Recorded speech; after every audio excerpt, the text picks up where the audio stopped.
All right, before we get started with today's video, a quick morning announcement. The Final Four is today. Starts around 6 o'clock. We've got Florida and Auburn, and then we've got Duke and Houston. Now, I'm going to be live streaming both of those games over on Patreon. So all of you who are members over on the Patreon page, the link will be posted around 5 o'clock, 5:30. Just head to the Patreon page. It'll be the post at the very top. Click the link. It'll take you to the live stream. We'll hang out. We'll watch both those Final Four games tonight. Again, they start around 6 o'clock. If you are not on the Patreon page and you've thought about joining, but for whatever reason you haven't, it's half off right now. If you go to the Patreon page right now, click the link in the description of the video. There is a half off promo code. It's listed on there. It's F450, Final 450, F4, the number 450. I'll leave the promo code down below too. All right, here's the video. All right, the Texas Longhorns in their first year in the SEC last season, 2024, played for the SEC championship game, coming up a little bit short against Georgia in Atlanta. They still made the playoffs. Another good season for Texas and head coach Steve Sarkisian. Can they do it again? Can they make it to the SEC championship game for a second year in a row? Can they win the SEC championship? Can they make the playoffs for what would be their third year in a row? They made it their last year in the Big 12, and of course last year, their first year in the SEC. A lot of that has to do with their schedule, and that's what we're going to do today. We're going to take a look at the football schedule for the Texas Longhorns 2025 season. Now, I do prediction videos. There's been some confusion in the comments the last couple of days. Somebody left me a comment that said, I liked these videos a lot better when you used to do predictions with them. I've always separated these videos. I do a schedule preview around this time of year where I just look at team schedules. The prediction videos are coming end of May, beginning of June. I mean, spring games are just starting. We've got another transfer portal window. There's still a lot of unknowns about a lot of these teams. It's a little too early to start doing the prediction videos. Those will come the same time they always come, around the end of May and beginning of June. But understanding team schedules, and not just an individual team, but collectively, teams' schedules within a conference goes a long way towards determining what your predictions will eventually be, right? Not everybody's schedule is the same. If you remember last year, there was a lot of talk about Texas' schedule in particular and how it was easier compared to some other teams in the SEC, Florida and Oklahoma primarily. So you have to understand the scheduling dynamics within each conference, but way before you ever get to trying to make any type of predictions, never mind the fact that we're in the middle of spring practice, still got spring games, transfer portal windows, the whole deal. But let's take a look at their schedule for 2025. Now, most of you are probably aware, but the conference schedules in the SEC for 2025 are exactly the same as they were last season. They're just flipped home and away. So, for example, one of the biggest games of the year last year for Texas, they hosted Georgia. This year, they will play Georgia again, but this time in Athens at Georgia. Last year, they had to play their final regular season game on the road at Texas A&M. This year, they play their final regular season game at home against Texas A&M. Every other SEC opponent is the same, just flip-flopped home and away. So let's take a look at Ohio State's schedule. The over-under win total, those numbers have come out over the last couple of weeks. I did a video on the SEC win totals a couple of days ago. You just click back and check it out if you're curious as to what Vegas thinks of these teams heading into 2025. But Texas had the highest projected win total in the SEC at 9.5 games. Now, they were tied with three other teams, Georgia, Alabama, and Tennessee, all with a projected win total of 9.5. So just quick glance over at the schedule there. Do you see 9 or 10 wins? That's basically what Vegas thinks about Texas this season. Let's go through the schedule, try to figure out how difficult it might be. Now, while the conference schedule is the same in terms of the opponents played, of course, non-con scheduling is up to each individual school. And you can see here, there is a massive one here in week 1, Texas on the road at Ohio State. Now, whatever you think about Texas and whatever you think about Ohio State, these are two of the biggest brands in all of college football, not just today, but all time when it comes to college football. You're talking about two blue blood programs, two teams with rich histories, two proud programs, two teams with a bunch of natties, a bunch of conference championships, All-Americans, Heisman winners, the whole deal. These two teams literally have it all. They both made the playoffs last season. Ohio State, of course, won it all last year. Texas, 2 straight years making the playoffs. trying to earn what would be their first national championship in the playoff era, either the 4-team or the 12-team. This is a massive game. Now, I'm assuming Ohio State's going to be a slight favorite in this game. These are two ultra-talented teams on both sides of the ball, just NFL players everywhere, two of the best coaching staffs in all of college football. But both teams are starting new quarterbacks this year. Now, Texas quarterback this year, Arch Manning, has a little bit more experience and playing time than Ohio State's brand new quarterback, which will most likely be Julian Sayin. So early in the year like this, maybe you give Arch Manning a little bit of an edge in sort of the quarterback battle or kind of the running, the ability to run the offense, that kind of thing. Julian Sayin doesn't have a whole lot of meaningful experience or playing time there at Ohio State, whereas Arch Manning not only has played in several games in terms of like mop-up duty and second halves of blowouts, but has actually started and played complete games when Quinn Ewers was injured. So not a ton of experience, not a huge difference there, but just something to note. This is going to be a great game. I can't wait to watch this one. If you're a college football fan, you're obviously going to be watching this game in week 1, but this is a massive, massive game. Now, because we have a 12-team playoff and because this is a non-conference game for both teams, the winner or the loser of this game, is not knocked out of anything, right? It's not a conference game. Texas could lose this game 100-0 in theory. Ohio State could lose this game 100-0 in theory, and still go on to make the playoffs, potentially even as a very high seed and a conference champion, because this is not a conference game. This is going to be a massive game. We're all excited to see it. I mean, I could talk for an hour just about this game. They followed that up with another couple of non-con games against lower classification schools, San Jose State and UTEP. Now, again, this is not a prediction video, but I'm going to go out on a limb here and say Texas will be massive home favorites in both of those games. A third non-con game there against Sam Houston. So you just kind of lump all three of those together. So Texas gets their non-con schedule out of the way within the first 4 weeks of the season. The primary one being the first one on the road at Ohio State. Difficult for first start for Arch Manning. Not technically his first start, but first start of the season for Arch Manning doesn't get much more difficult than that, having to play on the road in Columbus. But the next 3 games should give Arch Manning and that Texas offense a chance to sort of get their legs up underneath them, figure out what works, maybe what doesn't, whatever, heading into that first bye week there on September 27th. And then 8 straight conference games separated by a bye week on November 8th. Up first, on the road at Florida. Now, Texas beat the absolute soul and will to live out of Florida last year. It was a home game for Texas. DJ Lagway did not play in that game. Florida fans anyway, expect Florida to be a whole lot better this season than they were last season. I mentioned the Vegas win number for Texas sitting at 9.5. Vegas is not nearly as optimistic about Florida as the Florida fans appear to be. The over-under number for Florida sits at about 6.5 right now. So again, even though this game is at Florida, I would expect Texas to be a favorite there.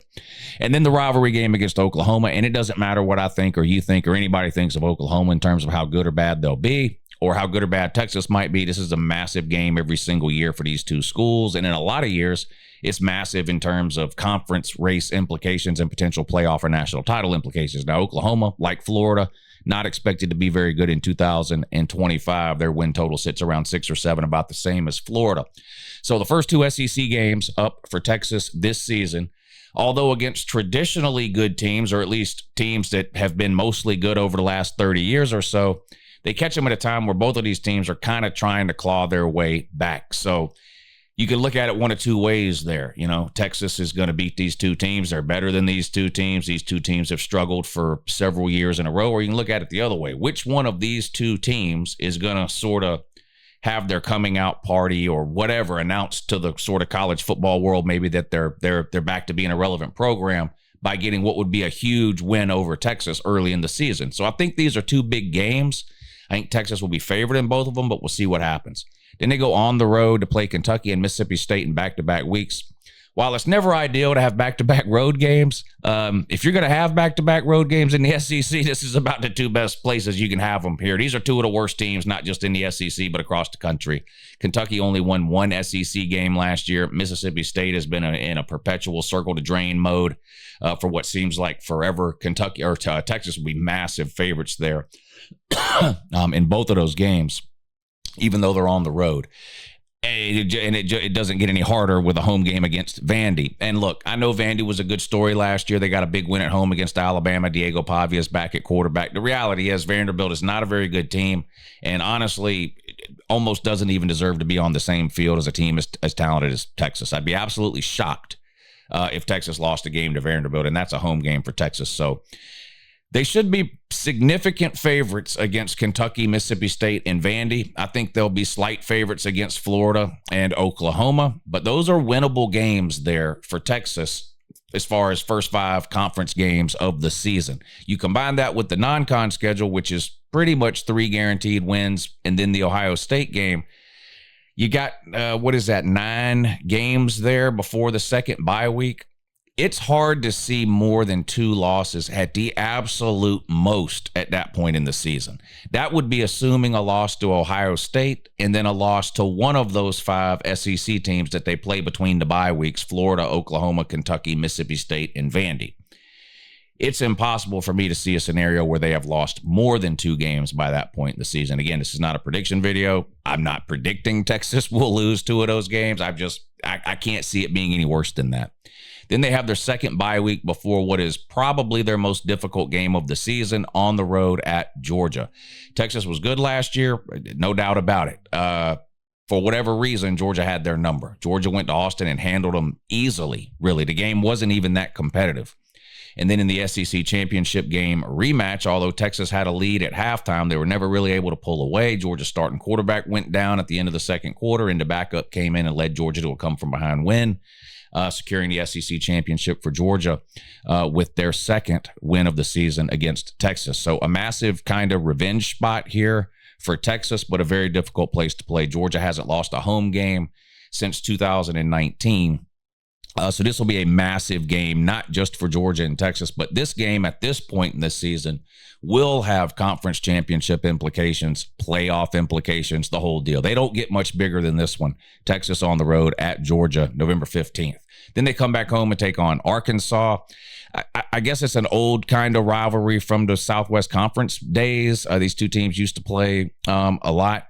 Arkansas, like Kentucky and Mississippi State, though, just not a very good team or program right now. They just don't have anywhere near the talent, depth, or coaching that a place like Texas has. And with that one being at home, other than this being after the Georgia game, it's hard to see a scenario where Texas would slip up there. Now, maybe they get a little beat up in that Georgia game. Maybe they win, and it's a big emotional win, and they sort of get caught celebrating, for a couple of days instead of preparing for Arkansas. And so Arkansas sneaks up on them, or maybe they lose and they get demoralized. But it would take something like that, I would think, for Texas to drop that Arkansas game. And then a massive game at the end of the year. And I'm going to ask a question here, not to Texas fans. I know what y'all's answer will be, but to college football fans in general that might be watching this video that aren't fans of either Texas, Texas A&M, or Oklahoma. I fully understand that Texas versus Oklahoma is the rivalry game for Texas and Oklahoma. I get it.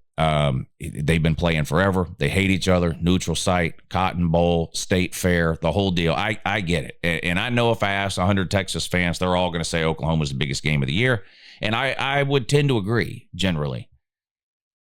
But I noticed last year, and a couple of factors, of course, play into this. Oklahoma wasn't very good last year. And it had been so long since we'd seen the Texas A&M game. That game felt huge.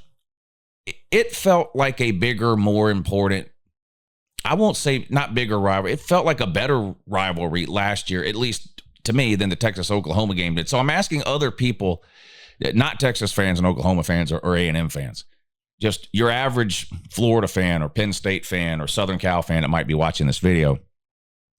What game, if you could only watch, if you had to choose between watching Texas-Oklahoma this coming year or Texas A&M this coming year, which game would you watch? I would watch Texas A&M. A lot of people forget Mike Elko, first-year head coach last year at Texas A&M. Had they beat Texas in this game last year, Texas A&M would have been in the SEC championship game, not Georgia. It would have been basically a rematch. It would have been Texas A&M versus Texas the next week again in the SEC. That's how close Texas A&M was to making the SEC championship game last year. Now, I'm not saying that to say that, they're going to get there this year or they're going to even be that close again this year, but it was a huge game last year. Now, the game ended up being a clunker. Let's just call it what it is. Texas A&M had no offense at all. Texas barely had any at all. The only scoring in the second half was a pick, like a 90-yard pick six that I think Texas A&M had that at one point brought the game within 7 or 8 points, something like that. But it was kind of a snooze fest of a game. I don't think it really lived up to the hype in terms of the game itself. But it was a massive game. And, I grew up at a time where I used to watch this game every Thanksgiving weekend, and it was one of those big rivalry weekend games that you got to watch every year, and they took it away from us, right? We had to go 12, 13, 14 years, whatever it was, without it. And so finally getting it back last year, to me, made that game feel huge. And that's not to take anything away from the Texas-Oklahoma game. Like I said, it's in my opinion, Texas-Oklahoma is one, top 2-3 rivalries of all time in all of college football. You're talking Michigan, Ohio State, Alabama, Auburn, and Oklahoma, Texas. For my money, those are probably the biggest and best three rivalries throughout the history of college football. Now, in a given year, you can find a rivalry game that maybe had more meaning in a certain year. I'm talking throughout history. So I'm not taking anything away from the Texas-Oklahoma game at all. It's just it'd been so long since we saw the Texas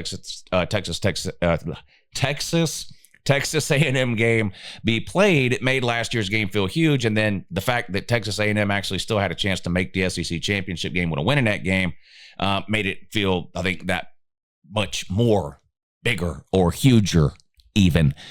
Anyway, I'm rambling now. This is the Texas schedule for 2025. What do you guys think? Again, I'm going to put out prediction videos into May, beginning of June. I'll go game by game and give you a winner and a loser for all these games, not just on Texas schedule, but on about 30 or 40 different teams. Right now, just taking a look at the schedules. It's not the easiest schedule in the world. I mean, they've got to play two of the best, not just teams, but two of the best programs, probably the two best programs in all of college football right now over the last 6 or 7 years. Georgia and Ohio State. They play on the road at both Ohio State and Georgia. If there's a way they could split those, and look, I know Texas is a proud program to fans. I get it. You want to go 12-0, and maybe you will.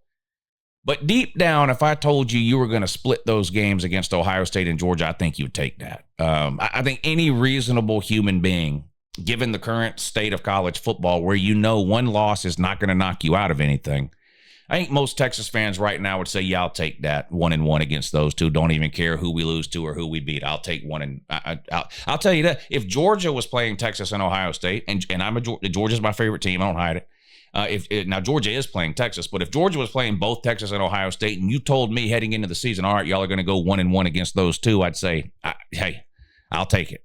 So I'm wondering how Texas fans feel about that. But anyway, I appreciate you watching. Hit the thumbs up. Let me know what you think about Texas in 2025. Have a good morning.